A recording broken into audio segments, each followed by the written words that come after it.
Well, this show existed. What's going on, guys? Boss Up A6 here, back to another video, and today I'm here to do my AEW Dynamite from Sunrise, Florida, and you know what? I ain't gonna beat around the bush. Guys, this show and this company is starting to do less and less and less and less every single week to a point where it's just like, oh my god. This show had good moments. Apologies for the hair. The show really had some decent moments, but I'm sorry. I'm really starting to care less about AEW at this point because there's a lot of good talents that I really like on the show. But I'm sorry, the product has not been good. And apparently the rumors are that apparently Dark Elevation's getting taken off, and maybe AEW Dark, which thank God those shows do not need to be existed. This company, it's doing nothing. Like, they're building up to Double or Nothing, which is only one match has basically been announced, and they're expecting all of these matches to happen, and there's like little to no substance.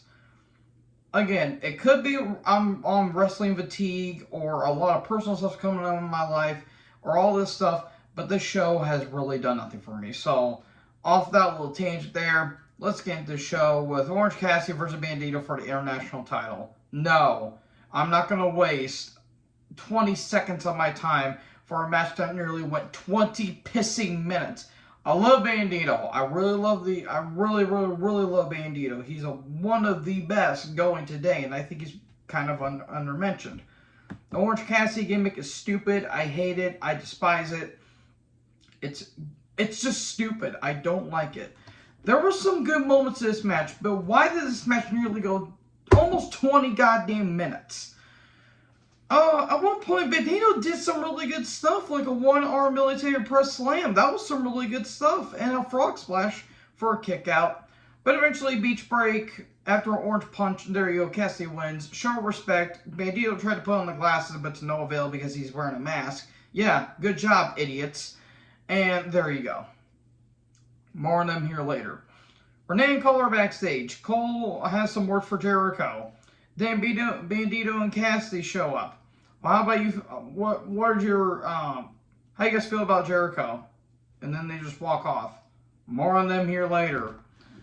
Speaking of Renee, she was all over the show tonight, which is good. Renee, Darby, and Perry are backstage. And Darby says, let's just end what hate we have. You know, we don't have to like each other, but at least we respect each other.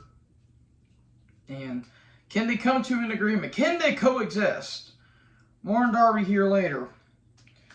Jarrett and the TNA Rejects, a.k.a. Lethal Death and the Big Tone Motherfucker, a.k.a. Saddam Hussein, they come down, but the officials eject them. So it's Jarrett versus Dax. Because Mark Briscoe wanted them to team along, but they couldn't, so they're having a match here. Look, I respect Jarrett. I respect the hell out of his career, even though he was never world champion material, in my opinion. To quote Mike Graham, he broke over 6,000 guitars and never drew a single dime. This crowd, the crowd throughout this entire show felt like they didn't give a shit, in all honesty. I don't blame them because this show was very bland and non-eventful. Dutt comes out from under the ring. He tries to hold the feet, but a kick out. But eventually we get a stroke and Jarrett wins. Cool. Lethal and Cash are having a match with Dynamite next week, or this Friday. Tony Khan's backstage. Where is he at? He looks like he's on planet Neptune, for Christ's sake. Get your head out of the damn snow globe, grow some balls, and for the love of God, trim your unibrow hair, you angry bird looking son of a bitch. There's going to be an Owen Hart tournament starting at Double or Nothing, and going to go through all the way to Forbidden Door, and the finals are going to be happening in Calgary, Canada, I'm pretty sure. I really lost track of the show because I really did not care about it. God damn, dude. For the love of God, get off of the Herb Abrams diet. Which, we all joke about him doing it, but in reality he probably is, because he's got all this show going on, and he's got the Jacksonville Jaguars, he's got a soccer team. Like, dude, let people help you. You can't do all this shit by yourself. Anyways, Wardlow took on some local talent. Didn't catch the name, no offense. Wardlow with the Powerbomb Symphony. They got booed. Most particularly Arn. I don't know why. I love Arn, don't get me wrong. I'm worried about his health. I know he's in his 60s. Age is going to get you there. He just recently lost his son. I understand. Arn, I love you. Anyways, well, I'll get to Arn here in a second. So, Wardlow wins. Then, Arn did get a funny line in. He said, Jesus Christ, young man, give yourself a nice bath in a 12-pack. That was pretty funny. And Arn talks about... Arn felt like he was rambling here. And, again, I love Arn, but he sounds really rough. I really feel bad for the man. He says, sometimes you gotta poke an eye, you gotta bite an arm, or crack someone's head over with a chair. He's trying to teach Wardlow that you can sometimes use dirty tactics. Which, okay, that's not bad, but it felt so forced. And then Cage and Luchasaurus come down, but they play mind games on them.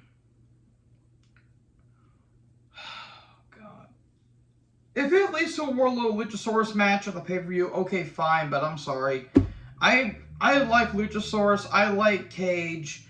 Wardlow has been cool off big time, even if he won the TNT title for a third time. Team tell me dick at this point.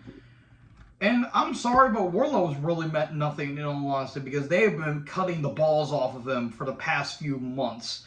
Ever since last year, yeah, he got the TNT title, but really anyone remember that reign? No, because it was unmemorable because the TNT title was passed around like a joint in a college party.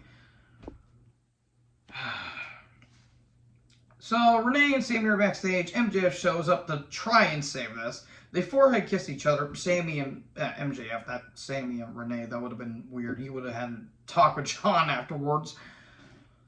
And we're like, whoa, we got each other's back. We got each other gifts. Sammy gives Max a jacket, and MJF gives Sammy a scarf. So there you go. Then they hug. And then this RJ City guy who's really annoying, I really can't stand. He is a mark trying to play an interviewer. He gets attacked by Mox, so Mox is immediately a face in my eyes. And there you go. More on the BCC here later. Darby took on Sammy in the Pillar Finals, and MJF's on commentary. With pickles. He got his own pickles, which look really damn good. And the match itself wasn't bad, but we've seen this match so many times, and Sammy came down with Tay, but Tay left. Unfortunately, that wasn't the last time we saw her. MJF was great on commentary. He was overreacting as hell, but he was doing good stuff. So, at one point, Sammy hits a cutter while Darby was going for a suicide dive. That was cool. Sammy gets a table, however, the ref does not call a DQ. Darby goes for the coffin drop through the table, but Tay, in her uselessness, comes down. We get a Spanish fly, but a kick out. 6:30 through the table, and a DQ was not called. What in the fuck is the reason for you not to call a DQ when someone goes through a table? If it's to the announce table, complete different scenario. This is an actual table. So, Darby somehow gets in the ring. Almost felt like he no-sold it. And MJF comes down. Tay distracts. MJF gives the skateboard to Darby. They do a netty spot where it looked like Darby hit Sammy with the skateboard. Referee then calls for the bell. Okay. So, getting a table won't get you DQ'd. Going through a table won't get DQ'd. But you faking a skateboard spot will... Oh my god, I'm losing my mind. That will get you DQ'd? They could have went through 14 goddamn tables and a DQ would not been called. How? That is unbelievably stupid and inept booking. So Darby got screwed. And MJF and Sammy are celebrating. We get a beatdown afterwards. Perry comes out with the chair. He wants to help up Darby, but Darby doesn't want his help. So MJF got a pretty good lines. He said, "Hey, Monkey Boy, you can stick a banana where the sun don't shine, and Darby, you can be jerking off with your own tears while listening to My Chemical Romance." That was pretty funny. And then Tony Schiavone says, "Hold on, gentlemen, this ain't over yet."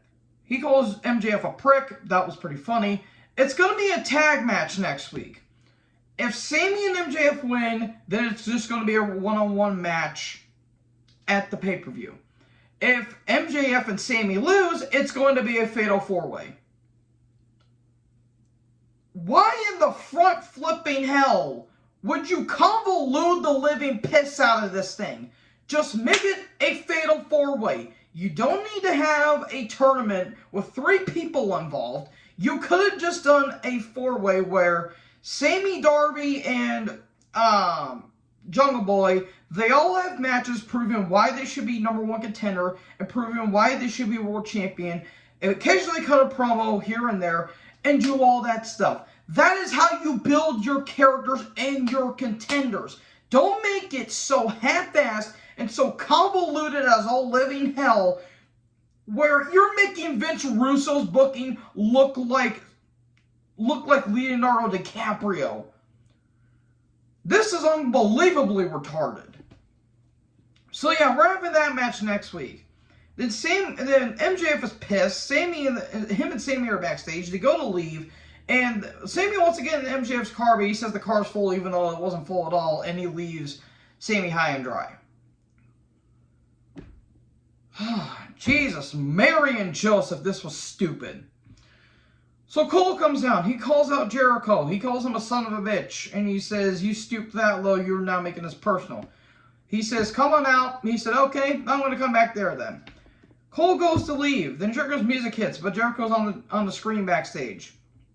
He calls Cole a coward because he allowed Britt to be attacked. I don't know if you know this, Jericho, but you and Garcia handcuffed Cole while Britt was getting attacked. Granted, this is the same guy who's, likes to defend no family man, Chris Benoit, along with Chavo Guerrero, and that's a middle finger to both you and Guerrero. And I don't care if Guerrero says he was playing a heel on Twitter with him and Rey Mysterio. You're being an asshole, and you're just trying to stay relevant, even though you haven't been relevant in 15 goddamn years there, Chavo. Yeah, I don't care if I offend people or piss people off, but I'm in a really, really bad mood despite the fact that I had a really good day. Point is, Jericho, shut the hell up. You're an idiot. No one really cares about you. So, the Jericho Appreciation Society come down to 4-on-1. Cassidy and Bandito come down, but to no avail.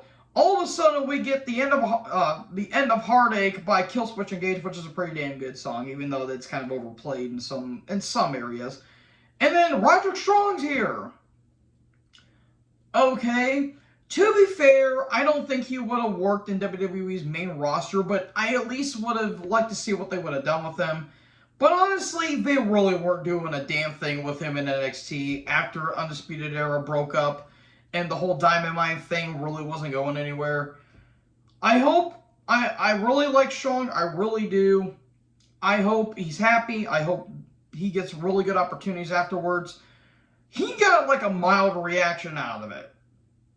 And yeah, that's all I gotta say. So Cole and Strong hug, and it's gonna be an 8-man tag next week. QTV, it's time for Plan B. Hope Plan B is get rid of this goddamn gimmick. This gimmick is doing nothing for Hobbs. It's complete dog shit.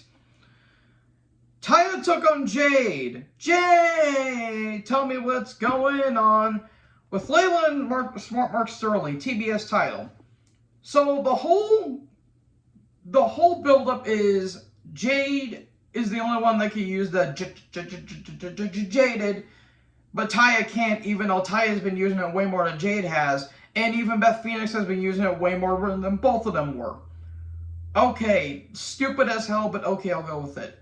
This match was bad. Oh my god, this match was botched. This was slow. Oh my god, this match was ever-living slow. Jade got more of a pop in some ways than Taya, which I don't know how the hell that worked. But Oh my god, this match was bad. This was a bad match. I love Taya Valkyrie. When she was Taya in Lucha Underground, she was damn good. Her and Morrison are a hell of a couple, and she could have got more opportunities in WWE as Frankie Monet, but they really didn't have a chance for her to shine. This was not good. This was not good at all. She goes for the Jaded, but she couldn't use it, so Jay rolls her up 1, 2, 3. Taya then attacks awkwardly afterwards and goes to hit the Road to Valhalla on Aubrey, but gets stopped. I don't know if they're turning Taya heel. I really don't. This women's division has not been good. So Baker and Hayter are backstage. They're all beat up, and they plan to get revenge on the Outcast. Rampage Dynamite card. Brian joins commentary. Omega and Takesha with, unfortunately, Don Scarlet Fever. Callis took on Butcher to Blade with not Bunny, Kip Sabian, and Penelope Ford. The match was just there. It was just a there match. This match could have been on Rampage and you wouldn't have missed it. Omega and Takesha win. Brian then says, you know, you got a really good athlete and you have a protege. And he really stumbled on this promo, in all honesty. It was a bit of a cock up there by Brian. And he says, "Well, you could join the Blackpool Combat Club and become a wrestler, or you could be the elite and become an amateur." Then the Blackpool Combat Club attack. Then all of a sudden the Bucks come down, but to no avail. They go for the screwdriver. Then Takesha stops it for some reason, and then the Elite get attacked, and then Takesha's wondering what the hell is going on. He gets hit with the low blow by Yuta, and then he gets hit with the screwdriver a couple times and starts bleeding. This was one of the worst episodes of Dynamite I have seen, and it feels like a dog's age. And you normally don't see my ranty self, but apparently that gets a lot of views for some goddamn reason, because I don't know what is so appealing about a ginger redhead that likes to scream, shout, and shake it all about on a shitty YouTube channel. This was a terrible, terrible, terrible show. This was one of the worst Dynamites they put out in years. Or, well, in weeks, in all honesty. They've only been around for 4 years now, but yeah, this show sucked. It can go suck one, in all honesty. So yeah, hopefully you guys enjoyed this video / rant. If you guys did, make sure you guys leave a like, leave a comment, check that big red subscribe button. Tap the bell so when I upload, you guys will be notified. Thank you guys so much for watching this video. Most importantly, join the herd. I'll talk to you guys next video. Peace out.